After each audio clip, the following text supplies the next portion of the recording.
That's exactly what happened to me. I had a date coming up in an hour. Nothing super serious, just someone I met online. We'd been talking for a couple of weeks, and tonight was the night we were finally going to meet for coffee. I was nervous, the kind of nervous where you change your shirt 3 times and still don't feel right. So I stepped outside to get some fresh air, and that's when I saw my neighbor sitting on her porch, just like she does every evening. Her name is Sarah. She's lived next door for about 2 years.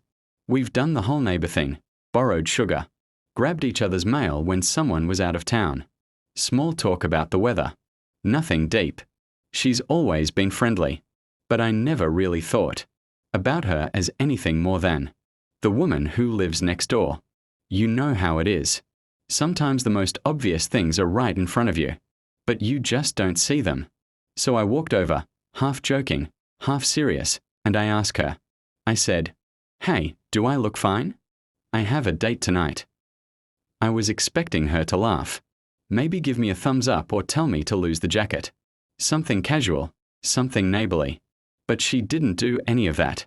She looked at me for a second. Not a quick glance, but a real look. The kind where someone actually sees you. And then she said something I was not ready for. She said, "Why don't you see that I love you?" I froze. My brain literally stopped working for a second. I thought I misheard her. I said, "Wait, what?" And she just smiled, kind of sad but also kind of relieved. Like she'd been holding that sentence in for a long time and finally let it out.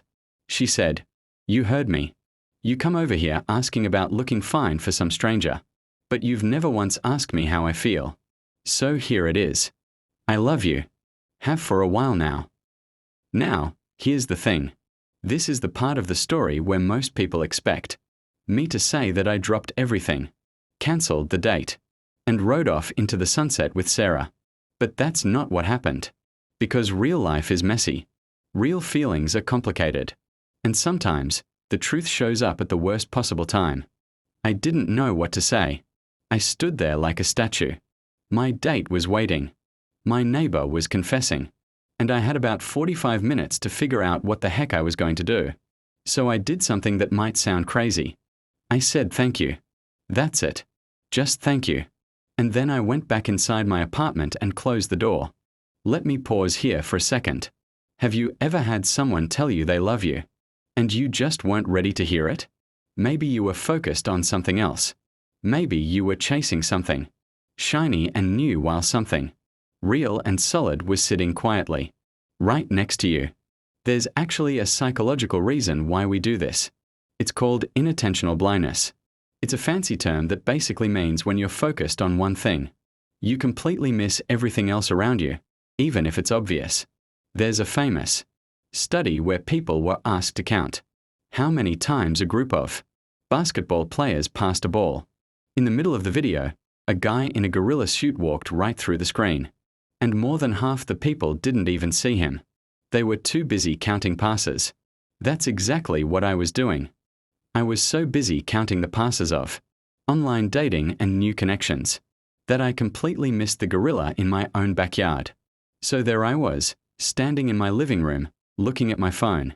The girl I was supposed to meet had just texted, "Hey, are we still on?" And I had no idea what to write back, because suddenly, a date with a stranger didn't feel exciting anymore. It felt like running away. I kept thinking about Sarah's face. That look she gave me. The way she said the word love, like it was heavy and light at the same time. I realized something kind of painful. I had never really looked at Sarah. Not really. I had seen her 1,000 times, but I never saw her. I never noticed the way she smiled when she watered her plants. I never noticed that she always seemed to come outside at the same time I did. I never noticed that she remembered little things, like how I take my coffee or that I'm allergic to peanuts. She knew me. And I didn't even know that she knew me. That's the thing about love that nobody tells you. It doesn't always come with fireworks and dramatic music. Sometimes it comes quietly, like a plant growing in the corner of your room that you only notice when someone points it out. And by then, you feel stupid for not seeing it earlier. I sat on my couch for a good 20 minutes just thinking. And then I did something that scared me more than any first date ever has. I walked back outside. I walked over to Sarah's porch. She was still sitting there. Same chair, same calm look, like she knew I'd come back. I didn't have a big speech prepared. I just sat down next to her and said, "I'm sorry I never asked." She said, "Asked what?" I said, "Asked how you feel. Asked if you're okay. Asked if you ever thought about me as more than just the guy next door." She laughed a little and said, "You're asking now." And here's where the story could have turned into a perfect fairy tale. But I'm not going to lie to you. I didn't cancel my date that night. I know that might make me sound like a jerk, but hear me out. I went on that date. Not because I didn't care about what Sarah said, but because I needed to know if I was running towards something, or just running away from something else. The date was fine. Nice girl, good conversation, no real spark.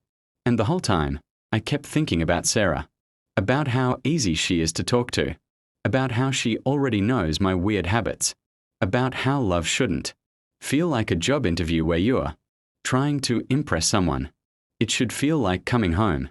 So the next morning, I knocked on her door. She opened it in her pajamas, hair messy, no makeup. And I just said, "Can we start over?" Not as neighbors, as something else. She leaned against the doorframe and said, "You really took your time, didn't you?" And I said, "Yeah, but I'm here now." That was 6 months ago. Sarah and I have been together ever since. And the crazy part is, nothing really changed between us except one thing. We stopped pretending. We stopped acting like two people who just happened to live next to each other and started acting like two people who actually care about each other. She still sits on her porch every evening. But now, I sit there with her. So why am I telling you this story? Not to brag about finding love. And definitely not to make you feel bad if you haven't. I'm telling you this because I want you to ask yourself a question. Who in your life has been there all along, quietly caring about you, while you've been out there searching for something you haven't even defined yet? Maybe it's a friend.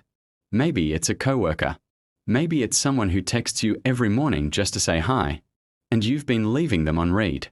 We spend so much time looking for love in exciting, unfamiliar places that we forget love is often boring.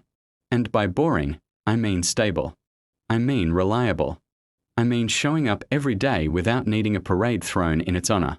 There's a reason why arranged marriages in some cultures have lower divorce rates than love marriages. Sounds backwards, right? But studies have shown that in arranged marriages, couples often start with lower expectations and grow to love each other over time. While in love marriages, people start with huge expectations and then get disappointed when the fireworks fade. The point isn't that one is better than the other. The point is that love isn't just a feeling you fall into. It's a choice you make. Every single day. Sarah chose me long before I chose her. And honestly, that's the most humbling thing I've ever experienced. So here's what I want you to take away from this.